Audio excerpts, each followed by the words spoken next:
La salle technique. C'est cette salle, c'est important de le voir, c'est cette salle qui commande l'IRM. C'est là, mais l'accès n'est pas interdit aux personnes non autorisées. Hein? Celui qui commande l'IRM. Même s'il y a une panne, les fournisseurs voient à partir de la salle que nous-mêmes qui sommes là, qu'on puisse détecter et ils voient depuis là-bas la panne. Donc c'est interconnecté direct cette salle. Okay? Maintenant, on vient. Le bisou.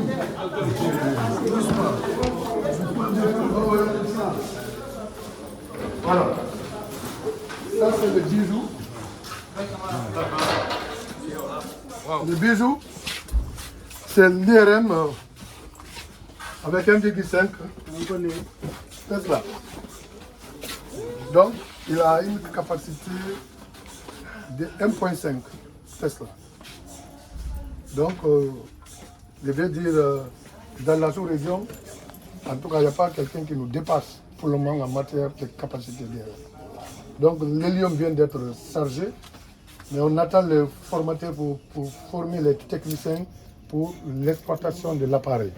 Et aujourd'hui, cet appareil-là a été chargé 2 fois, 3 fois de l'hélium, et par faute de l'électricité, on l'a perdu et on l'a rechargé pour la 4e fois comme ça. Et donc, nous allons, et n'oubliez pas, chaque recharge, ça vous fait $200 000. Donc, c'est pour dire que nous sommes à $800 000, chose qui peut acheter 4 radios et 4 scanners avec 16 barrettes.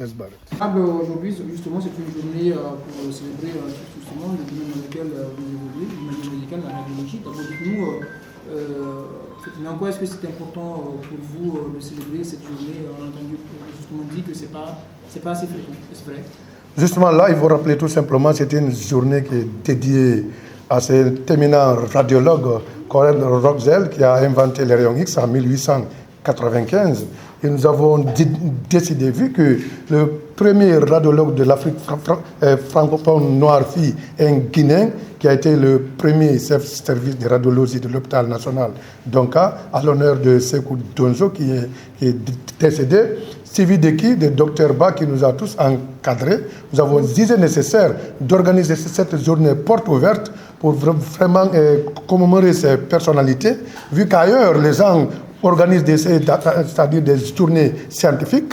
Et nous, comme c'est la première fois, nous allons commencer par ça. Et la prochaine fois, nous allons faire des journées scientifiques, inviter tous les radiologues guinéens pour qu'ils puissent venir faire leur présentation pour commémorer cette journée des grands radiologues disparus et ceux qui existent. Et donc justement, en fait, ces journées en Guinée, elle intervient dans un contexte nouveau relativement à l'hôpital d'Onka qui a changé de visage. On voit de nouveaux équipements. Dites-nous, en matière de radiologie aujourd'hui, de quoi est-ce qu'on dispose et de quoi est-ce qu'on peut être fier?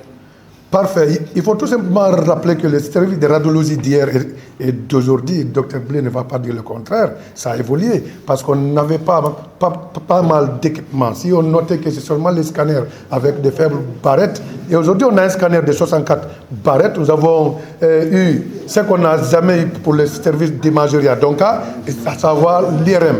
Donc l'IRM, c'est l'imagerie par résonance magnétique avec 1,5 Tesla et donc actuellement. Il faut encore noter à côté, nous avons la radio panoramique dentaire avec capteur plat qui est là, qui est disponible. Donc nous avons également la mammographie, ce qui n'existait pas, surtout donc avec capteur. Donc nous avons eu ces équipements sans oublier à côté la radio numérique télécommandée. Aujourd'hui, dans la sous-région, il n'y a pas un pays qui peut vraiment nous écarter en matière d'équipement en imagerie.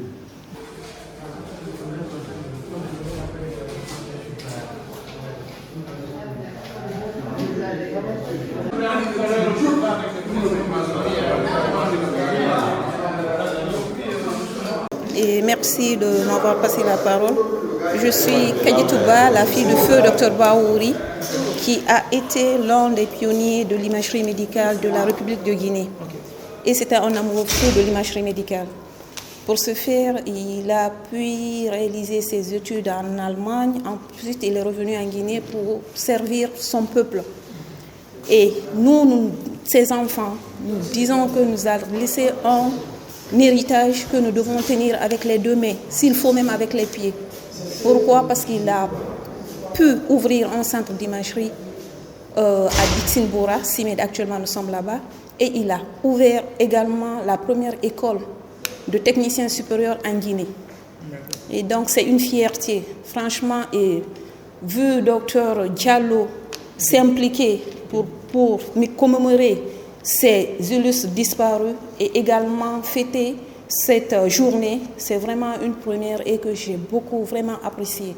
J'espère que les années à venir, que nous allons encore faire plus. Je suis docteur Gaï Moublé. J'ai été radiologue ici à l'hôpital d'Onka, à l'hôpital régional de l'Abbé. Dans les derniers temps, on nous a délocalisés ici au camp Kamayenne pour permettre la rénovation de l'hôpital national d'Onka. Ça s'est passé en 2015. D'accord. Aujourd'hui, on célèbre la journée mondiale de la radiologie, on va dire de l'imagerie après ces révolutions numériques et tout ça. Mais en quoi la radiologie a révolutionné la médecine moderne? Bon, la médecine moderne nécessite l'apport particulier de la radiologie parce que, disons, l'imagerie doit participer pour le diagnostic à l'heure actuelle de toutes les pathologies. Pratiquement, c'est le carrefour de la médecine.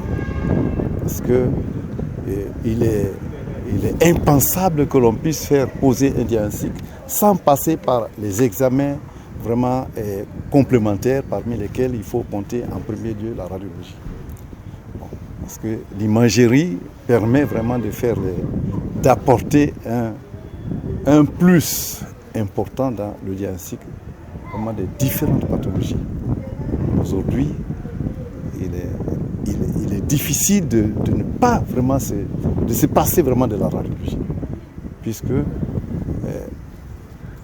toutes les maladies ont leur représentation en imagerie aujourd'hui, en passant par l'échographie, en passant par la radio conventionnelle, en passant par l'IRM, c'est-à-dire l'imagerie en coupe et le scanner.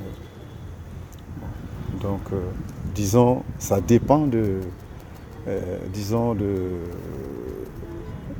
la capacité de chaque plateau technique. Parce que si par exemple nous allons à l'intérieur du pays, peut-être c'est la radio et l'écho seulement qui sont utilisés.